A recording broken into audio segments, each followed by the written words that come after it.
Sharda care health city के लोकार्पण के कार्यक्रम के साथ आज मुझे आप सबके साथ संवाद करने का अवसर प्राप्त हो रहा है। मैं सबसे पहले इस लोकार्पण कार्यक्रम के लिए शारदा यूनिवर्सिटी और पूरे ग्रुप के साथ साथ गौतम बुद्ध नगर जनपद के सभी वासियों को हृदय से बधाई देता हूं। मल्टी सुपर स्पेशलिटी हॉस्पिटल के लोकार्पण के साथ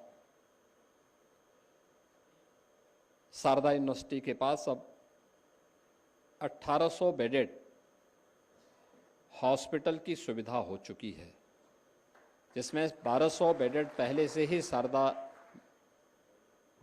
यूनिवर्सिटी के मेडिकल कॉलेज का शारदा हॉस्पिटल के नाम पर पहले से संचालित था और 600 बेडेड का ये मल्टी सुपर स्पेशलिटी हॉस्पिटल, जिसमें ऑन्कोलॉजी,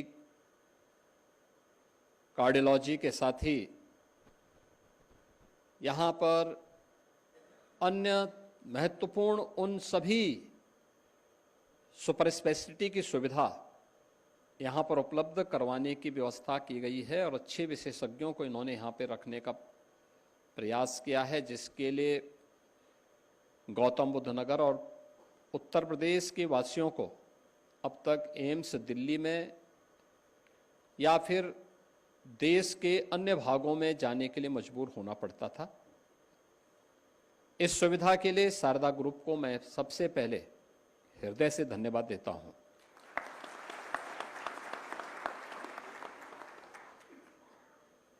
यह एक सेवा भी है और हमारे लिए एक निवेश भी।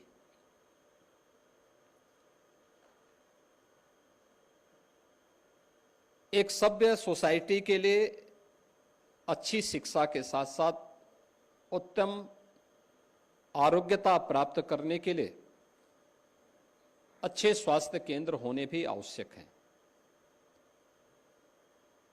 शिक्षा के क्षेत्र में निजी क्षेत्र की भूमिका सर्वविदित है। स्वास्थ्य के क्षेत्र में निजी क्षेत्र ने निवेश करके उत्तम आरोग्यता के लक्ष्य को आगे बढ़ाने में सरकार की एक बड़ी मदद की है और उन्हें प्रोत्साहित करने के लिए भी सरकार ने अपने स्तर पर अनेक कार्यक्रम प्रारंभ किए हैं। देश के अंदर इन दोनों क्षेत्रों में जो प्रगति हुई है, शारदा यूनिवर्सिटी उसका एक उदाहरण आपके सामने है। इस शिक्षा का भी है और स्वास्थ्य का भी एक महत्वपूर्ण केंद्र बनकर के उभरा है। बहनों और भाइयों, हम सब इस बात को जानते हैं कि अच्छी शिक्षा के अभाव में हमारी प्रगति थम जाती है और अगर आरोग्यता के उत्तम साधन नहीं है तो समाज के विकास में वह स्थिति एक ब्रेकर जैसी बन जाती है। वो अपने आप में सिस्टम के लिए एक बोझा हो जाता है। पिछले 10 वर्ष में प्रधानमंत्री मोदी जी के नेतृत्व में इस देश ने अनेक क्षेत्रों में विकास के नए प्रतिमान स्थापित किए हैं। आप अनुमान करिए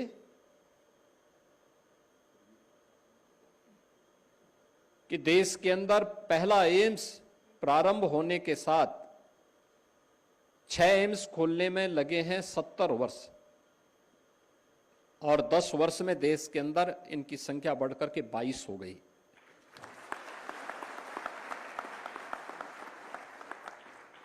उत्तर प्रदेश ने प्रधानमंत्री मोदी जी के मार्गदर्शन और नेतृत्व में पिछले 8 वर्ष में स्वास्थ्य के क्षेत्र में अनेक कदम बढ़ाए हैं।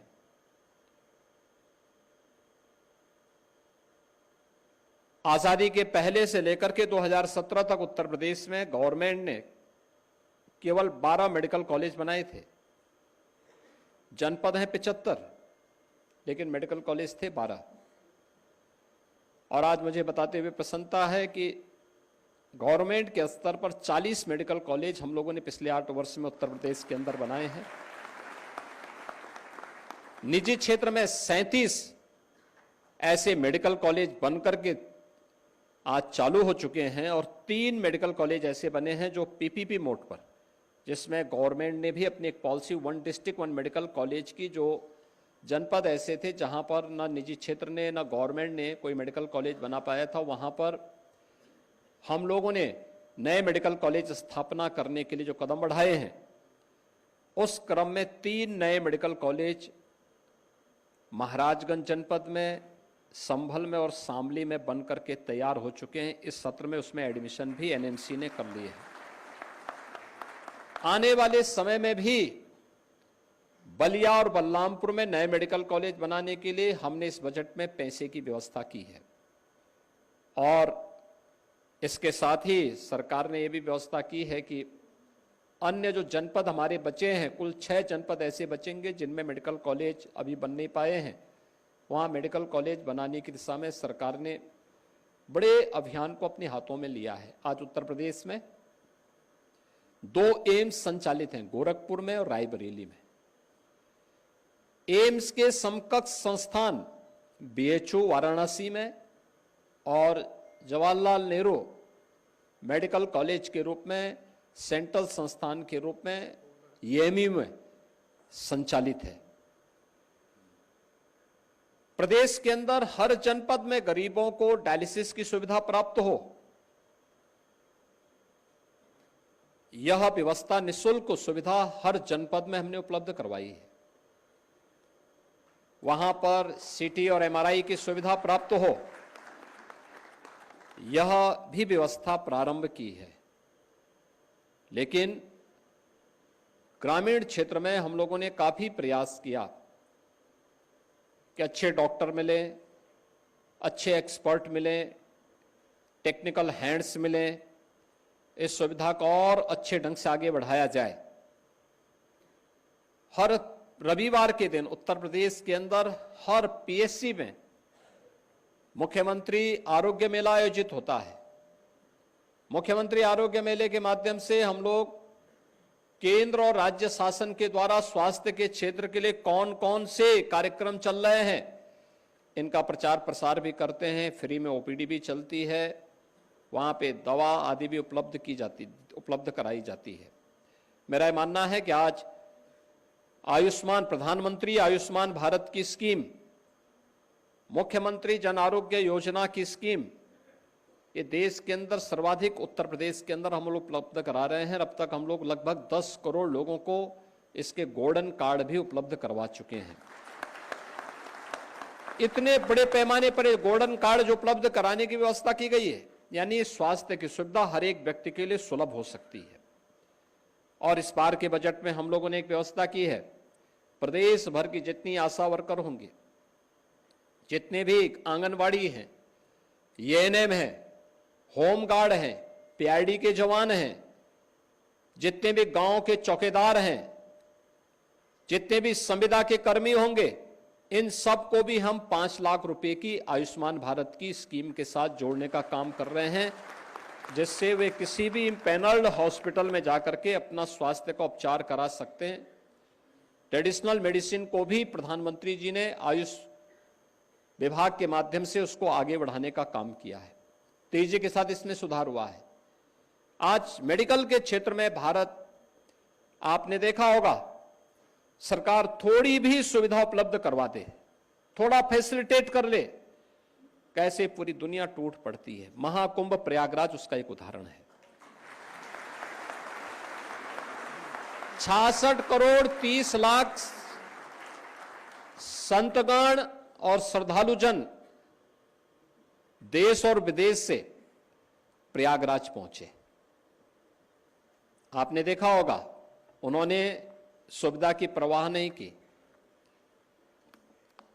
उन्होंने इस बात की परवाह नहीं की कि कैसे हम पहुंचेंगे, क्या सुविधा मिलेगी। हमारा प्रयास था, जब महाकुंभ आयोजन करने के पहले जब हम लोगों ने व्यवस्था बनाई थी, हम लोग ये मानते थे कि 1 करोड़ से कम श्रद्धालु प्रतिदिन आएंगे।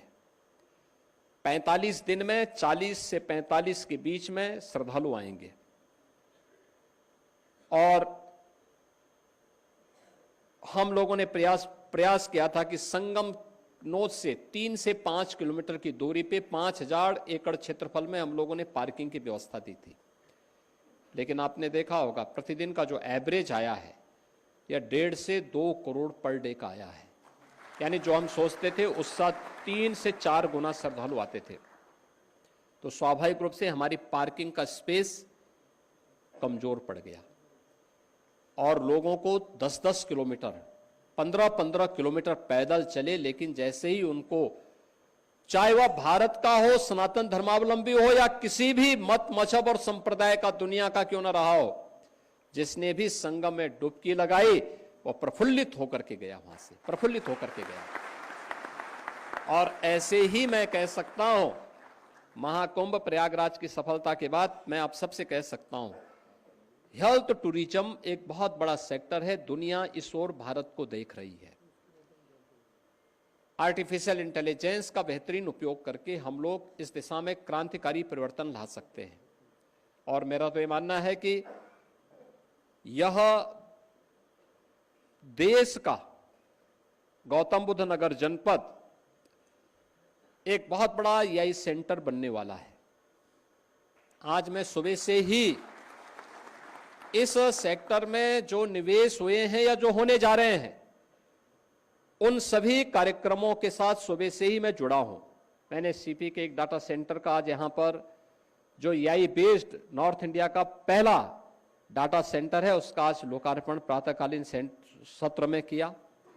माइक्रोसॉफ्ट का एक बड़े सेंटर का, जो इंडिया डेवलपमेंट सेंटर का जो सबसे बड़ा सेंटर होगा, उसका आज हम लोगों ने यहां पे शिलान्यास किया, ग्राउंड ब्रेकिंग की है। और इसके साथ ही मैंने MAQ का, जो माइक्रोसॉफ्ट का ही 2 दशक से सबसे भरोसामंद सहयोगी है, उसके एक सेंटर का लोकार्पण किया है जो एआई आधारित इंजीनियरिंग सेंटर है। इन सभी को हम लोगों ने आज यहां पे करने के बाद अब मैं यहां पे शारदा यूनिवर्सिटी में आया हूं और मुझे बहुत अच्छा लगा कि यहां पे वे सभी प्रकार की सुविधाएं उपलब्ध करवाने के लिए इन्होंने प्रयास किया है, गुप्ता जी ने प्रयास किया है, जो हमारी NCR की और उत्तर प्रदेश की आवश्यकता थी, जिसके लिए उत्तर प्रदेश के नागरिकों को बाहर जाना होता था। हम लोग जब टाटा कैंसर हॉस्पिटल की वो मंगाते हैं, सूची मंगाते हैं क्या स्थिति है, पता लगता है कि 30% पेशेंट यूपी और बिहार के हैं। बहुत बड़े पैमाने पे लोग वहां जाते हैं। एम्स दिल्ली में हम देखते हैं यूपी से काफी बड़े पैमाने पे लोगों को जाना होता था। जब इस प्रकार की सुपर स्पेशलिटी की फैसिलिटी हम सुविधा हम उत्तर प्रदेश के अंदर यहाँ के हॉस्पिटल्स में उपलब्ध करवाएंगे, चाहे वह ऑन्कोलॉजी का हो, कार्डियोलॉजी का हो, नेफ्रो का हो, न्यूरो का हो, तो स्वाभाविक रूप से घर के पास ही लोगों को इस सुविधा प्राप्त होगी। तो आज के दिन पे समस्या पैसे की नहीं है। आयुष्मान भारत में भी पैसा मिल रहा है, मुख्यमंत्री जन आरोग्य योजना में हम पैसा दे रहे हैं, सरकारी कर्मचारियों के लिए और विभिन्न कंपनियों के द्वारा भी अपने कर्मचारियों के लिए कैशलेस फैसिलिटी उपलब्ध, हेल्थ की उपलब्ध करवाई गई है। और साथ साथ PM रिलीफ फंड से भी और CM रिलीफ फंड से भी हजारों लोगों को यह सुविधा प्राप्त हो रही है। आज के दिन पे समस्या उपचार करने के लिए धन की नहीं बल्कि उपचार के लिए अच्छे सेंटर मिले, उस अच्छे सेंटर के रूप में शारदा का यह न्यू हेल्थ केयर सेंटर अपने आप को स्थापित करेगा। इस विश्वास के साथ कोविड कालखंड में जो मैं एक बात बोलना चाहता था कि शारदा हॉस्पिटल ने सरकार के साथ मिलकर के अच्छी सेवा दी थी। और उस समय जब हम लोगों ने कहा कि भाई यहाँ पे पूरे विश्वास के साथ आपको ये सहयोग करना है, तो उस समय गुप्ता जी ने कहा कि नहीं, हमें जो भी कहा जाएगा हम उसमें पूरा सहयोग करेंगे। और मैं उस समय आया भी था यहाँ देखने के लिए। यहाँ शारदा हॉस्पिटल का मैंने उस समय निरीक्षण किया था। मैंने पूछा था कितने बेड्स आप उपलब्ध करवाएंगे। उन्होंने कहा हमारे पास जितनी भी सुविधा हम देंगे, लेकिन 400 से हम इसकी शुरुआत कर रहे हैं आप जो भी कोविड से जुड़ा हुआ व्यक्ति होगा, आपने देखा होगा एक समय जब उस समय दिल्ली के अंदर अव्यवस्था फैली थी, तो दिल्ली से जुड़े हुए पेशेंट नोएडा, ग्रेटर नोएडा और गौतम बुद्ध नगर जनपद के साथ साथ मेरठ में, गाजियाबाद में, बुलंदशहर में, यहां तक कि शामली और सहारनपुर में तक जाकर के उपचार कराने के लिए मजबूर हो रहे थे, क्योंकि सुविधा यहां पर दी जा रही थी। और उस सुविधा के लिए मैं शारदा ग्रुप को हृदय से धन्यवाद दूंगा कि उस समय जो मानवता के ऊपर सबसे बड़ा संकट था, इस गौतम बुद्ध नगर जनपद के हमारे जितने भी हॉस्पिटल्स थे उस समय, उन लोगों ने, चाहे वह शारदा ग्रुप के रहे हों, कैलाश ग्रुप के रहे हों, जितना भी इनको कहा जाता था, ये लोग उसमें सहयोग करते थे और हर प्रकार से लोगों के साथ खड़े होते थे। आज के इस अवसर पर मैं आपके इस नए प्रतिष्ठान के लिए शारदा ग्रुप को हृदय से बधाई देता हूं। यहां के नागरिकों की सुविधा के लिए पूरे गौतम बुद्ध नगर जनपद को भी हृदय से बधाई देते हुए अपनी मंगल में शुभकामनाएं देता हूं और होली की भी आप सबको हृदय से बधाई और शुभकामनाएं। धन्यवाद।